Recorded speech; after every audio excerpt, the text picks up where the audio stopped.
Allow me to invite Reverend Dimingo to come and reflect on the journey that ZCC has walked towards the People's Electoral Pact and the perspective that they bring to the conversation.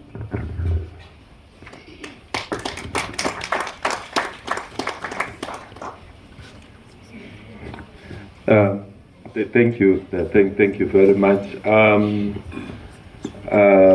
I want to acknowledge the presence of my president, the president of the Zimbabwe Council of Churches, and the presence of the leaders of the organizations that we work with closely in relation to the issues that are affecting our country and issues of elections and many other issues. The Zimbabwe Council of Churches, we have been part of the electoral processes in this country from 1980, and we're one of the first organizations to observe elections in this country after the birth of a new Zimbabwe. But not only that, we also accompanied this nation towards independence. We're part of the various conferences that happened prior to the independence of this country, trying to push for the elections and an independent Zimbabwe.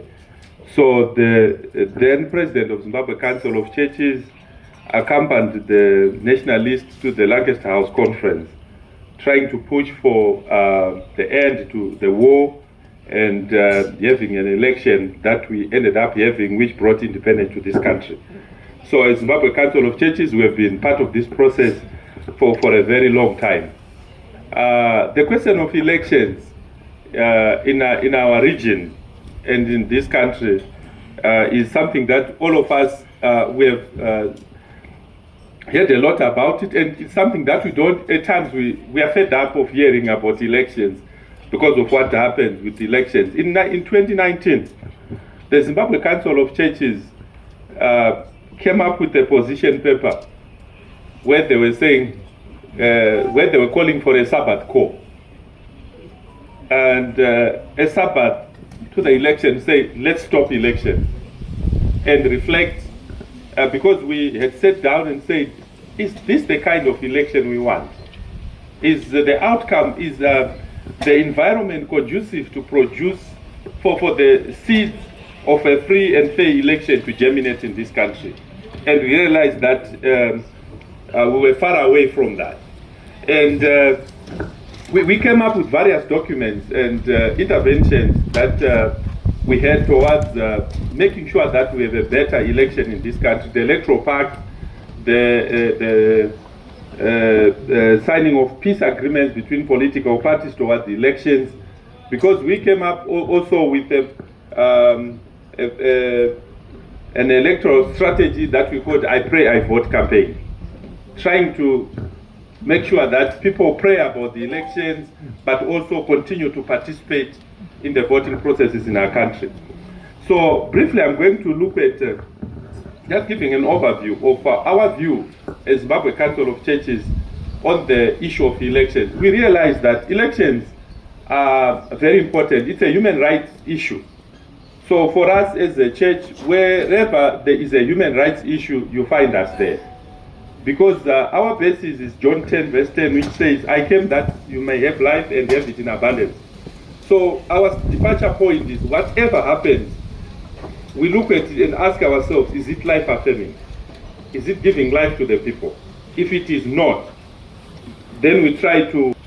So we looked at it from a perspective of the church and said, what is the importance of elections in a democratic process and governance?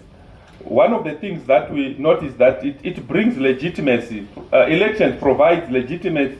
They provide a legitimate means for selecting leaders and representatives by reflecting the will of. It reflects the will of the people who confer authority and accountability to those in power.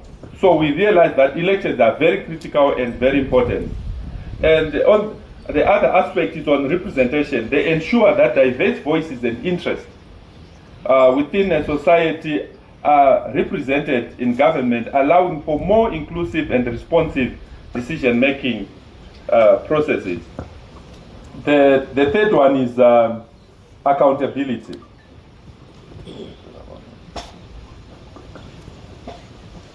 Regular elections hold public officials accountable for their actions and policies. If voters are dissatisfied with their performance, they have the opportunity to vote them out of office. It also brings in issues of public participation. Elections engage citizens in the political processes, encouraging civic participation and fostering a sense of ownership and responsibility towards governance. The fifth one is peace, a peaceful transition of power.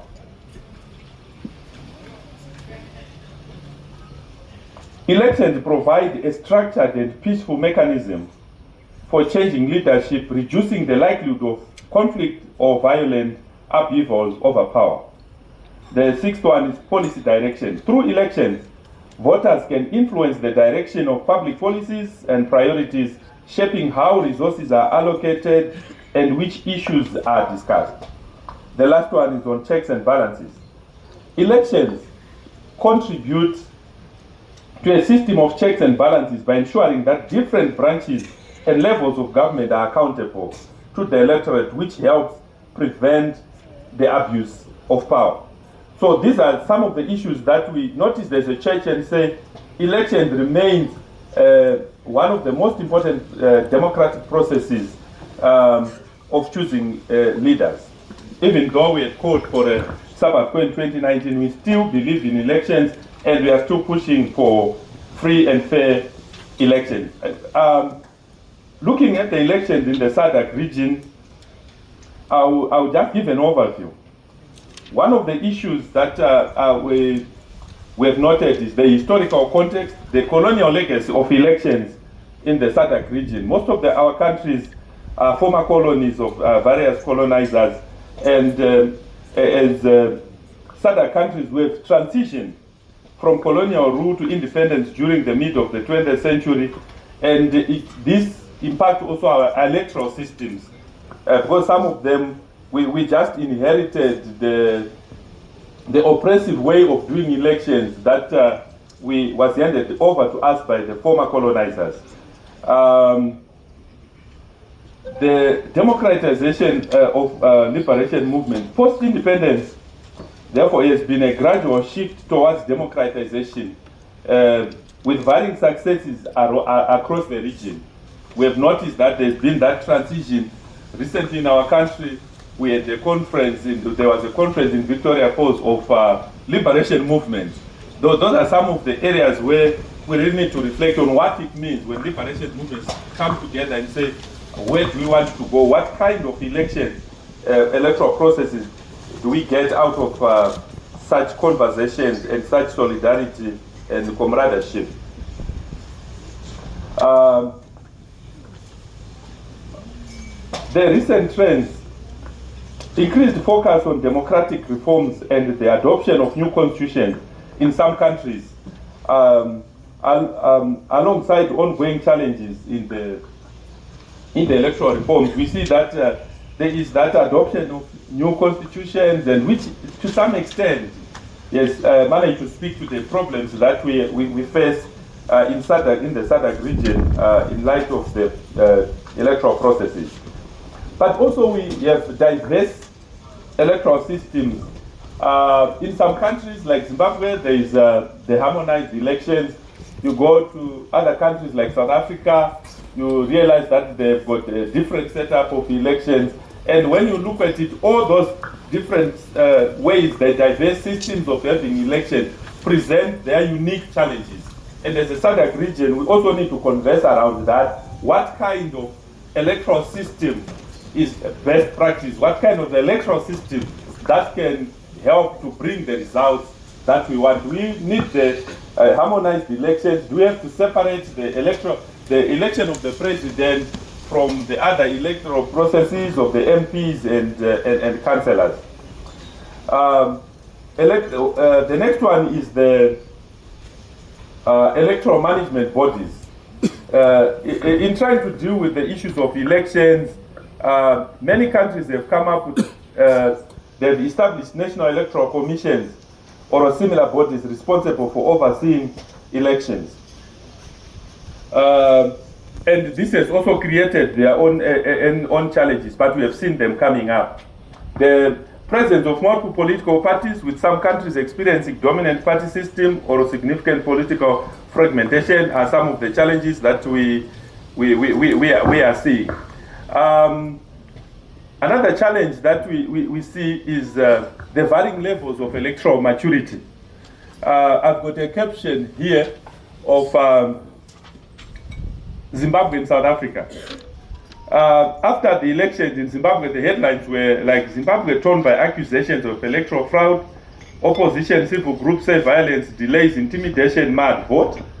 The South African one, after the elections, the president of South Africa, Cyril Ramaphosa, says election results show South Africa's strong democracy. Even though South Africa's biggest party, ANC, had failed to garner majority, but for them, they are saying it was a strong democracy. It was a democratic process. So we see the varying maturity in the Sadc region in terms of electoral processes. The challenges that are faced by Sadc in promoting electoral integrity, lack of enforcement power. Sadc often faces challenges of enforcing election guidelines and decisions. Member states may not always comply. In our country, after the 23rd of August election, the Sadc report was speaking to the issue of an election that could not be regarded as fair and free, but Sadc did not do anything. They lack enforcement power, even the political will as well. The Sadc lacks political will, and sorry about that, I think something has happened to my machine here. Resources. Sadc lacks capacity to monitor and manage elections. They are constrained by limited financial and logistical resources. This can affect the toughness and effectiveness of Sadc. The other problem besides the capacity is brotherhood approach. There are concerns about bias and partisanship within Sadc's electoral monitoring processes. Member states may influence the election observation mission to reflect a more favorable view of their elections. So one of the major issues is the brotherhood approach. Capacity and expertise. Sadc may sometimes lack necessary expertise and capacity to address complex electoral issues effectively. Training and resources for electoral observers and officials is also very inefficient. And weak institutional framework.